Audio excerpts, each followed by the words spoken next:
نبی کریم صلی اللہ علیہ وسلم بنی نوع انسان کے لیے اللہ کے آخری نبی ہیں، اور آپ پر نازل ہونے والی کتاب قرآن مجید اللہ تعالیٰ کی آخری کتاب ہے۔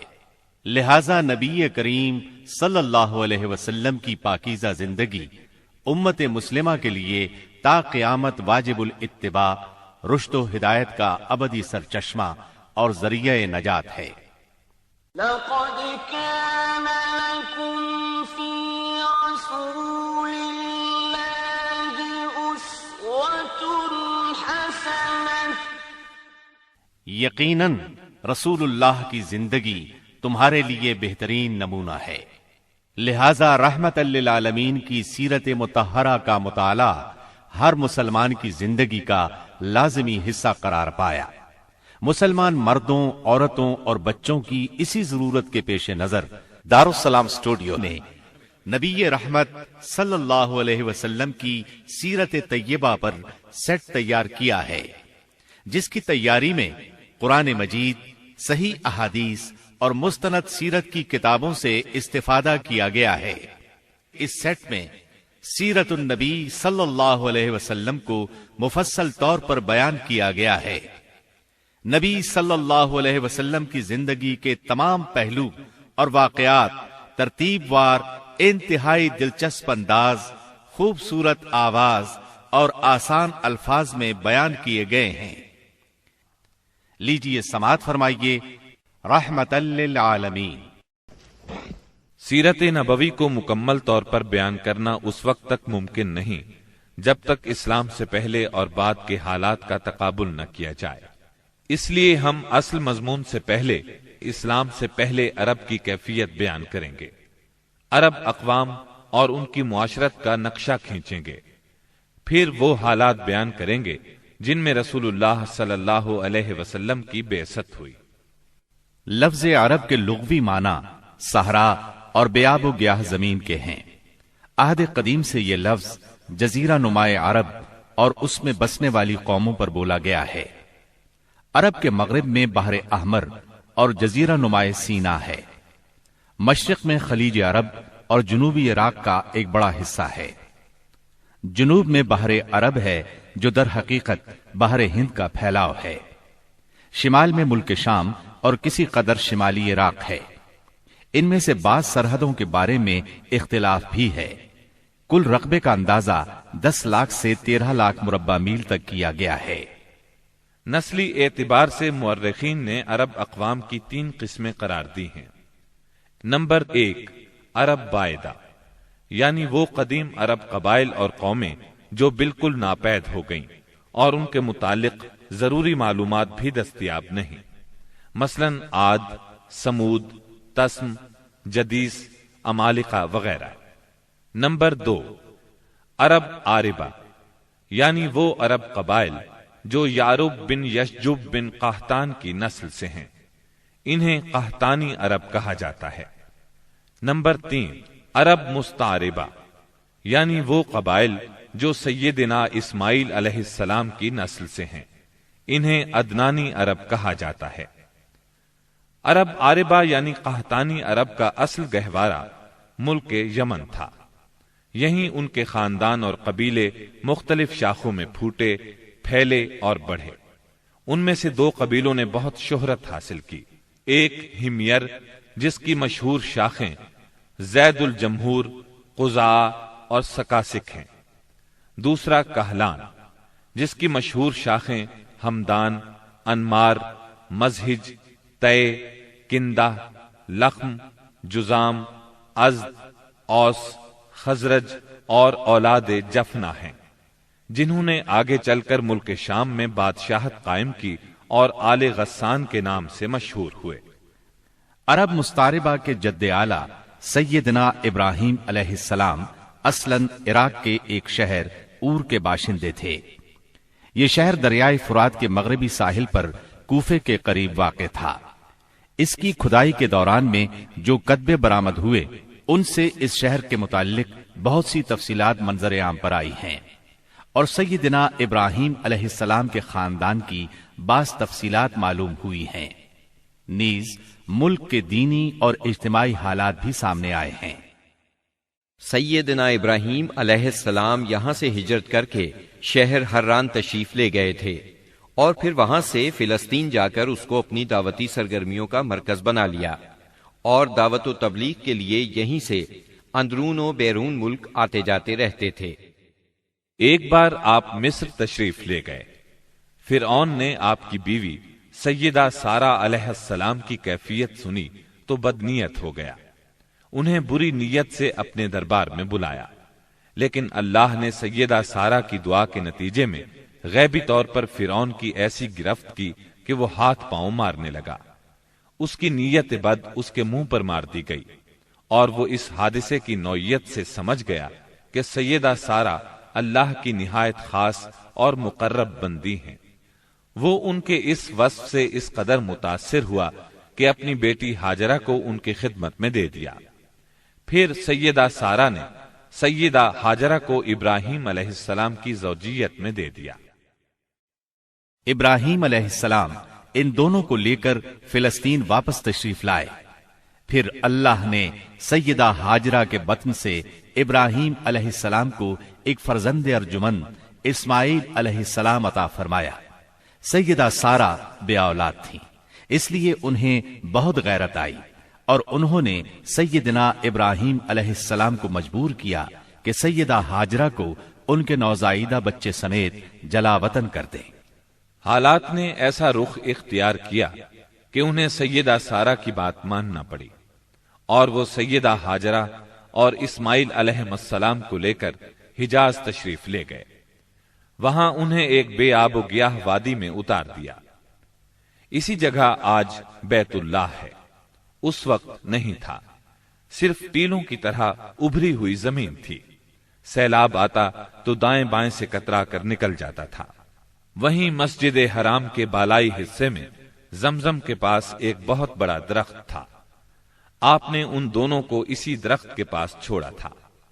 اس وقت مکے میں پانی تھا نہ انسان، اس لیے سیدنا ابراہیم علیہ السلام نے ایک توشہ دان میں کھجوریں اور ایک مشکیزے میں پانی رکھ دیا۔ اس کے بعد فلسطین واپس چلے گئے۔ ادھر چند ہی دن میں کھجوریں اور پانی ختم ہو گیا۔ سخت مشکل پیش آئی، مگر اس مشکل وقت میں اللہ کے فضل سے زمزم کا چشمہ پھوٹ پڑا اور ان کے لیے خوراک کا سامان بن گیا۔ اسماعیل علیہ السلام جب جوان ہوئے تو جرہم قبیلے سے عربی سیکھ لی۔ یہ قبیلہ وہاں پانی دیکھ کر آباد ہو گیا تھا۔ اس قبیلے کے لوگ انہیں پسند کرنے لگے تو ان لوگوں نے اپنے خاندان کی ایک خاتون سے ان کی شادی کر دی۔ اسی دوران میں سیدہ ہاجرہ کا انتقال ہو گیا۔ ادھر سیدنا ابراہیم علیہ السلام کو خیال آیا کہ اپنا ترکہ دیکھنا چاہیے، چنانچہ وہ مکہ معظمہ تشریف لے گئے، لیکن سیدنا اسماعیل علیہ السلام سے ملاقات نہ ہوئی۔ بہو سے حالات دریافت کیے، اس نے تنگ دستی کی شکایت کی۔ آپ نے وصیت کی کہ اسماعیل آئیں تو کہنا اپنے دروازے کی چوکھٹ بدل دیں۔ سیدنا اسماعیل علیہ السلام اس وصیت کا مطلب سمجھ گئے۔ انہوں نے بیوی کو طلاق دے دی اور ایک دوسری عورت سے شادی کر لی جو جرہم کے سردار مزاز بن عمرو کی صاحبزادی تھی۔ ان کی دوسری شادی کے بعد ایک بار پھر سیدنا ابراہیم علیہ السلام مکے تشریف لے گئے، مگر اس مرتبہ بھی سیدنا اسماعیل علیہ السلام سے ملاقات نہ ہو سکی۔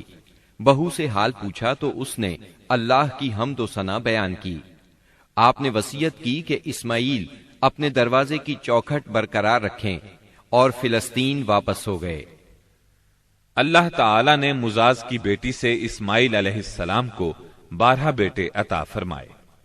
ان 12 بیٹوں سے 12 قبیلے وجود میں آئے اور سب نے مکے ہی میں رہائش اختیار کی۔ ان کے حالات زمانے کی گرد میں دب کر رہ گئے، صرف نابت اور قیدار کی اولاد گمنامی سے محفوظ رہی۔ قیدار بن اسماعیل علیہ السلام کی نسل مکہ معظمہ ہی میں پھیلتی پھولتی رہی، یہاں تک کہ عدنان اور پھر ان کے بیٹے معد کا زمانہ آ گیا۔ عدنانی عرب کا سلسلہ نسب صحیح طور پر یہیں تک محفوظ ہے۔ عدنان نبی صلی اللہ علیہ وسلم کے سلسلہ نسب میں 21ویں پشت میں آتے ہیں۔